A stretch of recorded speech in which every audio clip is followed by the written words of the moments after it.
آپ کے ذہن میں ریفارمز کیا ہیں مصطفیٰ؟ آپ اس کی وضاحت کر سکتے ہیں؟ مطلب آپ خود بہت اچھا کام کرتے تھے، وہ ہیومن رائٹس کے ایشوز کے اوپر کئی لوگوں کے مسائل آتے تھے، ہم آپ کو گوش گزار کرتے تھے، تو کئی دفعہ آپ نے پروگرام میں یہ بیٹھے بیٹھے بریک کے اندر یا اس کے بعد لوگوں کو فون کر کے ان لوگوں کی مدد کی جن کو نہ آپ جانتے تھے نہ میں جانتا تھا.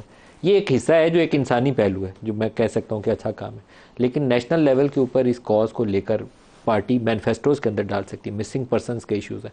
میں بلوچستان کا کل پرسوں ہی BBC کے خبر کا حوالہ دیا کہ اتنی غربت ہے کہ وہ پیسوں کی خاطر 3 سے 5 لاکھ میں اپنی بیٹیاں بیاہ رہے ہیں بوڑھوں کے ساتھ، 10 12 سال کی بچی. روح کانپ جاتی ہے اور خوف خدا آتا ہے کہ کیا شکل دکھائیں گے اللہ کو کہ یہ پاکستان کے ساتھ کیا ہو رہا ہے. اس کا منصوبہ حل کوئی کسی کے پاس ہے نہیں ہے کہ ان لوگوں کو بچانا کیسے؟ ندیم بھائی، ہمارے یہاں ایک دستاویز ہم نے تیار کی ایک بڑے تلخ تجربے سے گزرنے کے بعد. اس کو ہم نے آئین کا نام دیا. سانحہ مشرقی پاکستان ہو گیا. اس کے اندر ہم نے کچھ چیزیں طے کی. ہم نے یہ طے کیا کہ اتنے تلخ تجربے سے گزرنے کے بعد ہم اس ملک کے اندر دوبارہ اس طرح کی چیزوں کی اجازت نہیں دیں گے. اور یہ بلا شبہ ذوالفقار علی بھٹو کا اور تمام سیاستدانوں کا اس وقت ایک بہت بڑا کارنامہ تھا. اسی کے اندر آئین کے اندر آپ نے حقوق انسانی لکھ دیے جو آئین کی شق 8 سے شروع ہو کر 28 تک ختم ہوتے ہیں. وہ اس ریاست کے اور ریاست کے لوگوں کے درمیان ایک معاہدہ تھا. اس معاہدے کو جس طریقے سے ہم نے ان پچھلے 30 سالوں میں specially in the last several years ہم نے پامال کیا، اس کی کوئی مثال نہیں ملتی.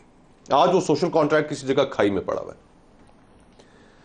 اس وقت آپ مجھے ریفارمز کی جب ہم بات کرتے ہیں، ملک صاحب سب سے پہلی جو ریفارم جو ضرورت ہے وقت کی میری نظر میں، اور جس کے اوپر ہم نے اپنے سیمینارز کے اندر اور آپس میں بھی بہت گفتگو کی ہے، کہ سب سے پہلے آپ فیڈرل گورنمنٹ کو ٹھیک کریں گے، جس کے ذریعے آپ نے ڈیلیور کرنا ہے، جو آپ کا ڈیلیوری کا عام ہے آپ نے اس کو ریفارم کرنا ہے. بیوروکریسی کو ریفارم کرنا ہے، خرچے کم کرنے ہیں، آمدن بڑھانی ہے. اگر آپ کو آمدن بڑھانے میں بھی ٹائم لگے گا، خرچے کم کرنے ہیں. نمبر 1.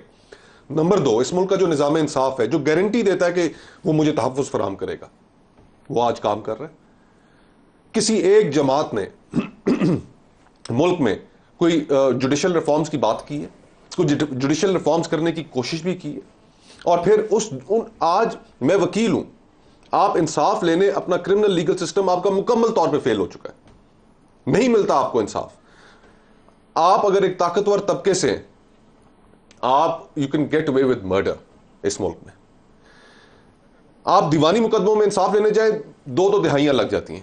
کسی کی توجہ ہی نہیں ہے، کوئی اس کو ٹھیک کرنا ہی نہیں چاہتا. آپ کی معیشت ہے، معیشت کے اندر آپ نے اب سیلریڈ کلاس ہے، اس کی آپ نے رگڑ نکال کے رکھ دی ہے. باقی سارے طبقے جو ہیں وہ محفوظ اپنے گھروں میں بیٹھے. تعلیم کے اوپر ہماری کوئی توجہ نہیں ہے، صحت کے اوپر ہماری کوئی توجہ نہیں ہے. ملک صاحب، آپ نے ذکر کیا GDP کا.